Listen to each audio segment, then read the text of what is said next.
Next up we have Emmet O'Brien. So Emmet's talk is called The Big Green Button Myth, Resisting Dehumanised Research and the Corporate Constraint of Qualitative Insight. So Emmet is the founder of Quiddity, who are a research consultancy dedicated to the analysis of naturally occurring language and behaviour. He is also an advocate of interpretive qualitative research. So put your hands together for Emmet.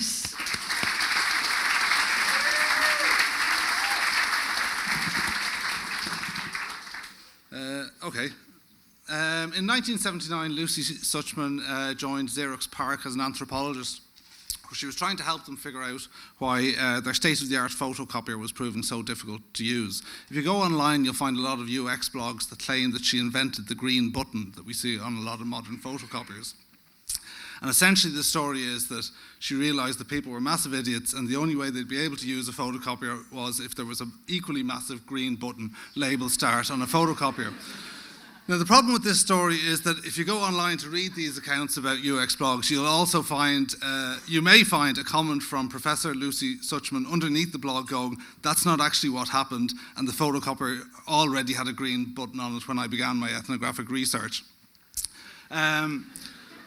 So her foundational insight was that no matter how much you plan, no matter how much you anticipate how a user is going to interact with technology, there's always a period of situated reasoning, a period of getting to know any sort of technology, any device that you can't possibly account for.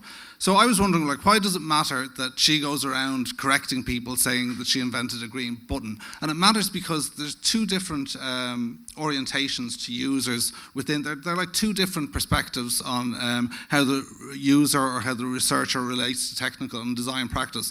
And in one of them, essentially the user is being protected by the designer, the user, and the technology is being protected from the user. So if you think of research designs where they're highly standardized, highly constrained research instructions and highly standardized prompts and timings for research participants, it's about constraint, it's about the big green button. On the other hand, you have these research approaches in which you kind of trust the user and you allow them to engage on their own terms and engage in situated reasoning on their own terms. Now, most of us, not me, but most of you, work in organisational environments which are oriented towards managerial control, and in which I suppose a lot of technical practices arranged around standardised knowledge and standardised processes to generate that knowledge. And that's not always appropriate. You can't ask how much you love your children on a scale of 1 to 10. For me, it would be 10 because I really love my children.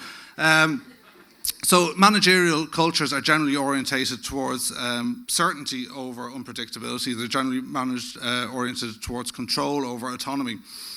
And one of the things that makes automation and standardization so attractive to managerial cultures is that it provides for a certain amount of certainty and it provides for efficiency.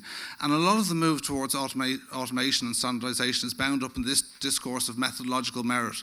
So if we automate things, it will make them better. It will remove the bias that people introduce into situations. But applied to qualitative research, what it does is it hamstrings the qualitative research. It hamstrings I'm not sure hamstring is a verb, but I'm going to use it as a verb. It hamstrings the user. It constrains them in what they can ask, and really it undermines the entire purpose of interpretive qualitative research. So as we move, I suppose when I think about very hard metrics that we use to judge whether something is good or bad, or when we think about standardized frameworks, the thing that strikes me is that there's all this interpretive decision making that goes on underneath these to produce these standardized frameworks and produce these metrics that isn't improved on by the metric, but it's simply obscured. And as we move towards the impossibly distant future of 2020, we're going to see a lot more automation and a lot more standardization. And I think it's a kind of a time at which you have to sort of stand up and say, what are the things that make us human as researchers, and what are the things that we have to sort of retain, the things that we do better than machines. And one of the things that we do is that, as experienced professionals, we have a certain amount of wisdom, practical wisdom born of experience that allows us to apply our knowledge dependent on the contingencies of the context that we find ourselves in.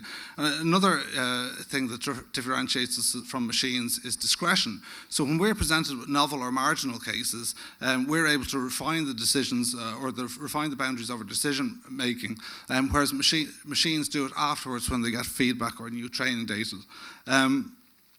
We're always looking for universal and generalizable principles, but one of the problems with this is it takes us away from the details of actual work.